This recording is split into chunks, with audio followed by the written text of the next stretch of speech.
Kingdom Gautam തിന്നനൂരി രചനയും സംവിധാനം നിർവഹിച്ച് വിജയ് ദേവരകൊണ്ട നായകനായിട്ട് വന്ന ഈ തെലുഗു ആക്ഷൻ ഡ്രാമ സിനിമയെ കുറിച്ചാണ് ഇന്ന്.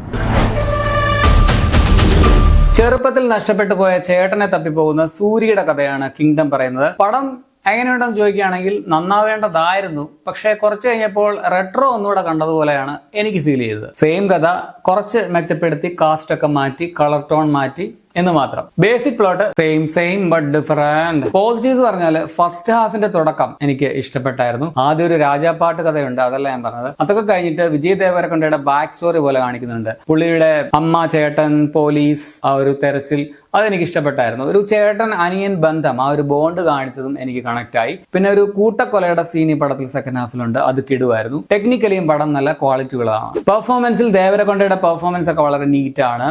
ലുക്ക്, സ്വാഗ്, സ്റ്റൈല്, ആക്ഷൻ ഒക്കെ നൈസ് ആയിരുന്നു. സ്ട്രേറ്റ് ടു ദ പോയിന്റ് ആ ഒരു സംസാരിക്കുന്നതും എനിക്ക് ഇഷ്ടപ്പെട്ടു. ചേട്ടൻ ശിവ ആയിട്ട് അഭിനയിച്ച സത്യദേവന്റെ പെർഫോമൻസും കിടുവായിരുന്നു. വില്ലനായിട്ട് വന്ന മലയാളി നടൻ വെങ്കടേഷ് ഒരു ഓക്കെ ഫീലാണ് തോന്നിയത്. അതുപോലെ നായികയായിട്ട് വന്ന ഭാഗ്യശ്രീക്ക് 4 സീൻ തികച്ചില്ല. ഇടയ്ക്ക് നായകനും നായകൻ തമ്മിൽ ഭയങ്കര അടുപ്പം കാണിച്ചത് എനിക്ക് മനസ്സിലായില്ല. ഇവർക്ക് ഇനി ഏതെങ്കിലും വിഷ്വൽസിന്റെ വല്ല ഹാർഡ് ഡിസ്ക് വല്ലതും കാണാതെ പോയോ അറിയില്ല. ബാബുരാജ്, രോഹിണി, അങ്ങനെ കുറെ പേർ പടത്തിലുണ്ട്. ക്യാമറ എഡിറ്റിംഗ്, കളർ ടോൺ ഒക്കെ കൊള്ളാം. ജോമോണ്ടി ജോണും ഗിരീഷ് ഗംഗാധരനും ചേർന്നാണ് DOP നിർവഹിച്ചിട്ടുള്ളത്. നവീൻ നൂലിയാണ് ഇതിന്റെ എഡിറ്റിംഗ്. ടൈറ്റിലെ VFX കൊള്ളാമായിരുന്നു. അനിരുദ്ധിന്റെ മ്യൂസിക്കും കൊള്ളാം. ടെക്നിക്കലി പടം നല്ലതാണ്. സെക്കൻഡ് ഹാഫിലെ ക്ലീഷേ രക്ഷകൻ കഥയുമാണ് പടത്തെ നശിപ്പിച്ചത്. അതൊരു പക്ക റെട്രോ 2.0 ആയിട്ട് മാറുകയായിരുന്നു. റെട്രോയും ഇതും കൂടി പ്രേംനസീറിന്റെ കവളത്ത് മറുകൂട്ടി ചോദിച്ചിട്ട് വേറെ ആളൊന്നും പറയില്ലേ, അതുപോലെ ഉള്ളൂ. ഈ പറയുന്നത് സ്പോയിലർ ആണേ, റെട്രോ കണ്ടവർക്ക് സ്പോയിലർ അല്ല. റെട്രോയില് സൂര്യ കാമുകിയെ തപ്പി ഐലൻഡിൽ ചെന്നിട്ട് അവിടെയുള്ള ലോക്കൽ ആൾക്കാരുടെ രാജാവായിട്ട് മാറുന്നതാണ് കഥയെങ്കിൽ, ഇതിൽ നായകനായിട്ടുള്ള സൂരി നായികയ്ക്ക് പകരം ചേട്ടനെ തപ്പിപ്പോയിട്ട് ശ്രീലങ്കയിൽ ചെന്നിട്ട് അവിടുത്തെ ദ്വീപിലെ ലോക്കൽ ആൾക്കാരുടെ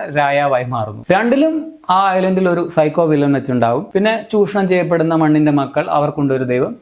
സെയിം. റെട്രോയുടെ കഥ പറഞ്ഞുകൊണ്ടിരുന്ന ഹോട്ടലിന്റെ അപ്പുറത്തെ മുറിയിൽ ഒളിഞ്ഞിരുന്ന് കേട്ടെഴുതുകയാണോ ഇതിന്റെ തിരക്കഥയെന്ന് എനിക്ക് ഡൗട്ട് ഉണ്ട്. സോ അത് ഒഴിവാക്കിയിരുന്നെങ്കിൽ കുറച്ചുകൂടി ബെറ്റർ ആയേനെ. പിന്നെ ഇമോഷണൽ പോർഷൻസ് ആൻഡ് ഡ്രാമ ഒന്നും ഒട്ടും ഒരു ഫീൽ വരുന്നതായിട്ടോ അതുപോലെ എൻഗേജിംഗ് ആയിട്ടോ ഒന്നും തോന്നിയില്ല. സോ പടം റെട്രോ ആയപ്പോൾ നശിച്ചു എന്ന് പറയാം. ഇത്തരത്തിലുള്ള സിനിമകളുടെ ഒരു ഗുണം എന്താണെന്ന് വെച്ചാൽ അനിരുദ്ധ് നിങ്ങൾക്ക് ജിമ്മിൽ പോയിട്ട് വർക്കൗട്ട് ചെയ്യാൻ മോട്ടിവേറ്റ് ചെയ്യുന്ന മ്യൂസിക് ഉണ്ടാക്കി തരും. അതാണ് ഒരു ടേക്ക് അവേ ഉള്ളത്. ആകമൊത്തം ടോട്ടലിൽ ഒരു ആവറേജ് പടമാണ് കിങ്ഡം. റെട്രോ ഒക്കെ പോലെ ഒരു സ്ഥിരം മിശിഹ വരും, രക്ഷകൻ വരും, രക്ഷിക്കും ടൈപ്പ് കഥയാണ്. പക്ഷെ ടെക്നിക്കലി പടം നൈസ് ആണ്. ഒരു വട്ടം കണ്ടുമറക്കൽ പടം എന്ന് പറയാം. പക്ഷെ ഇത് എന്റെ പേഴ്സണൽ ഒപ്പീനിയൻ മാത്രമാണ്. നിങ്ങളുടെ അഭിപ്രായം വേറെ ആയിരിക്കും. ഈ ഒരു മിശിഹ ടൈപ്പ് പടങ്ങൾക്ക് ഭയങ്കര ഫാൻസ് ഒക്കെ ഉണ്ട് എന്ന് എനിക്കറിയാം. സോ നിങ്ങൾക്ക് നന്നായിട്ട് ചിലപ്പോൾ കണക്ട് ആവും. അങ്ങനെയാണെങ്കിൽ നിങ്ങളുടെ അഭിപ്രായം കമന്റിൽ രേഖപ്പെടുത്തുക. 2 മണിക്കൂർ 40 മിനിറ്റ് ആണ് ദൈർഘ്യം. വയലന്റ് രംഗങ്ങളുണ്ട്. പക്ഷെ എന്റെ ഡൗട്ട് എന്താണെന്ന് വെച്ചാൽ തലയ്ക്ക് വെളിവുള്ള ആരെങ്കിലും ഒറ്റയ്ക്ക് പോയിട്ട് മണ്ണിൽ പൊതിഞ്ഞ് നടക്കുന്ന കപ്പല് ഇങ്ങനെ തന്നെ വലിച്ചു പൊക്കാൻ നോക്കൂ. ചിലപ്പോൾ രാജാവായോണ്ടായിരിക്കും.